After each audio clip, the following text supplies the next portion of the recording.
আপনি বিএনপি করেন, আমার সমস্যা নাই, জামাত করেন, সমস্যা নাই, কিন্তু আওয়ামী লীগের সাথে সখ্যতাকে আমরা মেনে নিব না। আমাদের সরকার জবাবদিহি করতে হবে। এই মাইলস্টোনের শিক্ষকদেরকে কেন আবার নির্যাতন করা হয়েছে, লাশের সংখ্যা নিয়ে যে বিভ্রান্তি তৈরি হয়েছে সেটিকে স্পষ্ট করতে হবে।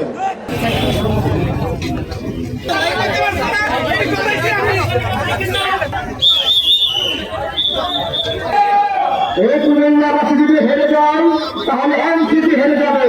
এনসিপি কাউকে হাতে দিব না, দিব না।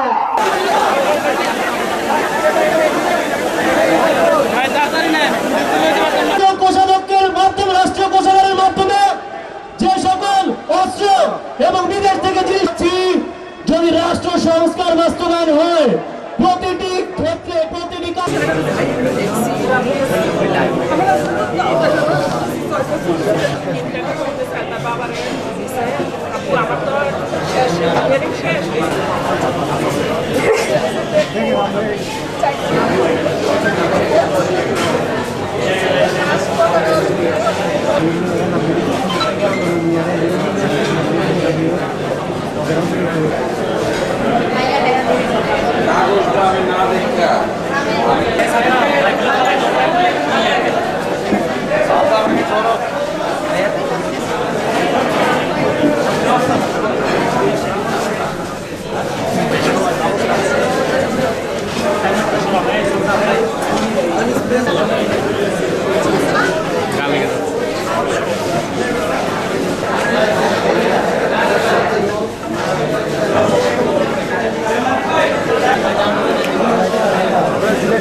প্রিয় কুমিল্লাবাসী, আপনি বিএনপি করতে পারেন, আমার আপত্তি নাই, আপনি জামাত করতে পারেন, আপত্তি নাই।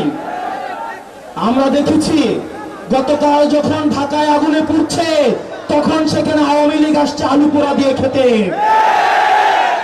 আপনি বিএনপি করেন, আমার সমস্যা নাই, জামাত করেন, সমস্যা নাই, কিন্তু আওয়ামী লীগের সাথে সখ্যতাকে আমরা মেনে নিব না। ফ্যাসিবাদ বিরোধী প্রত্যেকটা রাজনৈতিক দলকে আহ্বান জানাতে চাই, এই কুমিল্লাতে বিএনপিকে নির্যাতন নিপীড়ন করা হয়েছে, জামাতকে নির্যাতন নিপীড়ন করা হয়েছে। আমরা আপনাদের কাছে উদাত্ত আহ্বান জানাবো, কুমিল্লার স্বার্থে, বাংলাদেশের স্বার্থে আমাদেরকে সবাই ঐক্যবদ্ধ থাকতে হবে। আমাদের পরবর্তী বাংলাদেশ বিনির্মাণের জন্য, ভবিষ্যৎ বাংলাদেশ গড়ার জন্য অবশ্যই অবশ্যই আমাদের ঐক্যবদ্ধ থাকতে হবে। আমরা সরকারকে আহ্বান জানাবো, মাইলস্টোনে যে ঘটনাটি ঘটেছে, যে দুর্ঘটনাটি ঘটেছে, সেটি নিরপেক্ষ তদন্ত হতে হবে, সেটি তদন্ত হতে হবে। কেন এই ধ্বজভঙ্গ যুদ্ধ বিমান দিয়ে প্রশিক্ষণ দেওয়া হবে?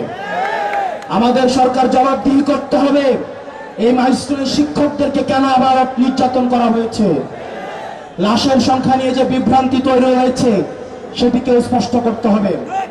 যারা নিহত হয়েছে তাদের আত্মার মাগফিরাত কামনা করছি, যারা আহত হয়েছে তাদের সুচিকিৎসা আপনাদের নিশ্চিত করতে হবে।